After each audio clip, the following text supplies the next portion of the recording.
There's Chandler Jones back in March asking J.J. Watt, what do you want to eat, offering to be his personal chef. J.J. Watt going hungry at minicamp because Chandler Jones is not there. We're going to go through the contract disputes that have caused guys to miss mandatory minicamps, the good, bad, and ugly as it relates to the expected resolution. Let's start with Jones. He's in the last year of a 5-year, $82.5 million contract, turned 31 in February. He only played in one game last season, but he still has 61 sacks in 5 years since joining Arizona. That's second in the NFL. Think about that. He played in one game last year and is still second over the last 5 years in sacks in the NFL, second only to Aaron Donald at 65.5.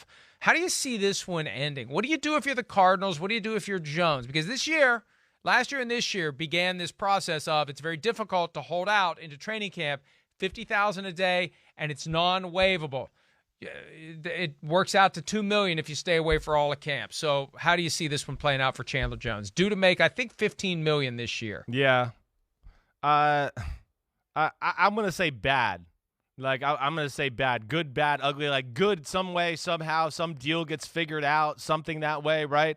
I don't know. I mean, maybe they could find a way to sweeten it for 1 year to maybe put it off. A la like what the Patriots did with Stephon Gilmore a little bit, just to do something like that to make him happy. But ultimately, I don't know. I mean, it's a guy that missed a full year, except for one game. Hang on. Yeah. He missed he had one sack. One sack in the 5 games. Sorry. Pete acknowledged to me. No, but it doesn't matter. We know he was injured. With the word that I can't repeat. But either way, he didn't use one of your words. Yeah. Well, that's good. It's a proper time to use one of those words. It definitely was. But didn't play a lot last year. Is the point. Getting up there in years and doing things like that to where I just have a hard time looking at it like they're just going to automatically extend him right now with where they are in their current place. So I'm going to say he comes back with no deal and they try to work something out maybe during the year or something like that. But I don't see it happening. Yeah, look, what do you think? Well, I mean, it's a tough one. He's a different one here. Here's the problem. If you're the Cardinals, right? You can get some real cap relief. Exactly. If you get the guys signed. Yeah. The problem is, top of the market, thanks a lot, Chargers, paying Joey Bosa $27 million a year. Like, this is why Danielle Hunter was unhappy in Minnesota. Once Bosa gets $27 million a year, that changes everything. But the problem is Shaq Barrett hits the open market this year, stays with the Bucs at 17. That's a big gap. Yes. That's a $10 million gap. Where do you land? And Chandler Jones is 31.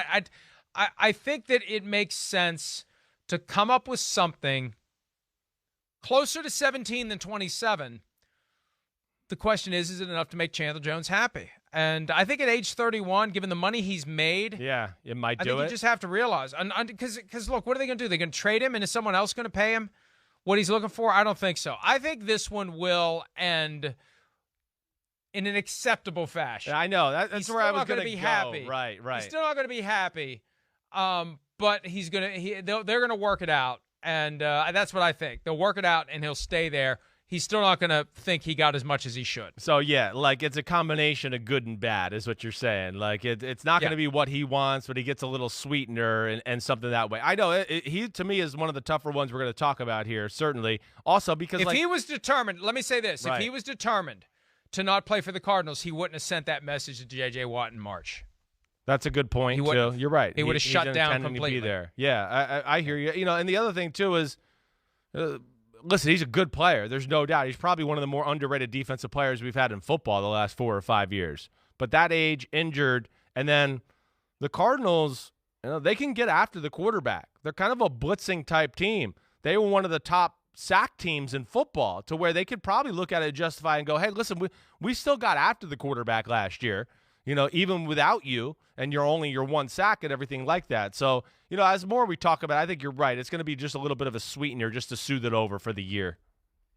Xavier Howard, the Dolphins corner. I remember this was June of 2019. He had a year left on his rookie deal. He signed a 5-year extension, putting him under contract for 6 years. And the way they did the numbers on the 5-year extension, when you focus on new money average, not total value at signing, but new money average, it put him just a hair north of Josh Norman, who at the time was the highest paid corner at $15 million a year. Howard was at $15.05 million in new money. The problem is when you threw in the existing year, when you look at the full contract, it's less than $13 million a year.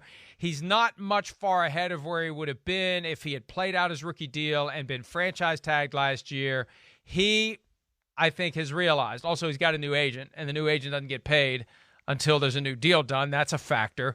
But I think Howard has realized that, you know, there were some liberties taken with the structuring of the deal so he could feel like the highest paid corner in league history. The reality is he's not, and now he's trying to get there, especially having 10 interceptions last year and being regarded as a potential finalist for Defensive Player of the Year. No, I mean, this to me is one of the more unique situations I can remember with contract disputes in a while for me. I mean, Xavier Howard is one of the 5 best corners in football. Yet he's making less money than the corner opposite him, who's not as good as him, in Byron Jones. So, and of course, yes, he's seen the Jalen Ramsey contract and some of the other things too that, of course, is going to make him antsy off of that. But still, you know, and Mike, you know me and you, we're pro player. We're pro player, but this one's hard for me to totally back the player. 2 years into the deal, I know it wasn't perfect, but like the first year of the deal, you only played 4 games.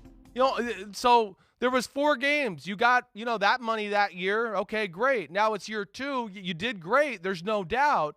But I guess it's a little harder for me to support the guy where it's like, okay, you've only played 2/3 of the, or you know, 2/3 of the game or 3/4 of the games here.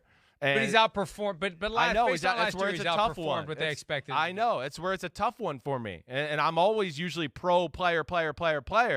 But here's one where I just go, I guess I have a little more sympathy for the franchise than normal in this one. Here's the reality. Yeah, he took the deal and got a significant amount of security and certainty in 2019 when he was looking at making less than $2 million. Right. And now he doesn't like the deal that he took 2 years later. Yeah. Because it's been a good deal for the Dolphins. Right. That's the challenge. And the reason that I hesitate with this is it's so much easier for the team to rip up a deal they don't like and move on than it is for the player to rip up a deal he doesn't like and move on. And until there's true equality in that category, I'm always going to take the position of the if player. You want more as the player, go try to get it. Now the problem is you don't have a lot of leverage, but at least try to get it. And I think he'll be there at training camp, and maybe they'll tell him one more good year and we'll take care of you after this season. Maybe that's what he's trying to do. Maybe that's where he's trying to get to, that they'll commit to after 2021, giving him a new contract. And if they make that promise, maybe he shows up, and you know, it's a good resolution for everyone. I think so. That would be the one that seems to make the most sense, because you're right. I mean, they listen, they did do him a solid either way by doing the contract and doing those type of things. Yeah, it wasn't a good deal. You're right. Now, some of that's got to go on Xavier Howard there a little bit too, but yeah, they did themselves a solid. They bought low. They bought low. Exactly right. And yeah, that's sometimes the problem as a player is you get that money dangled out there in front of you and you want to do it, but now you outperform it and you want more. I think he stand on more solid ground. You know, the team itself is finally arrived, and now here he is kind of making it about him. I think everybody could swallow it a little bit better if he did it after this year. 2 more real quick. We don't have time to delve into them. We've talked about them this week. Jamal Adams, I think he's getting a contract before training camp. When they traded for him last year, that's part of the price that they knew they were going to have to pay. Right. Stephon Gilmore, I don't know what's going to happen here, and I won't be surprised if he gets traded. I don't know either. I'm with you with Jamal Adams. It's only a matter of time before he's the highest paid safety in football. That has to happen. Gilmore, man, I don't know. You're right. I could see a trade going down here with the Patriots and them just going, we got a great secondary. We got J.C. Jackson. We're going to have to pay him, and let's move on and go from there. I wouldn't be shocked either, Mike. I think that's probably where I lean right now too. Hi, I'm Mike Tirico, and thanks for watching. Make sure to hit subscribe for the latest news and highlights from NBC Sports.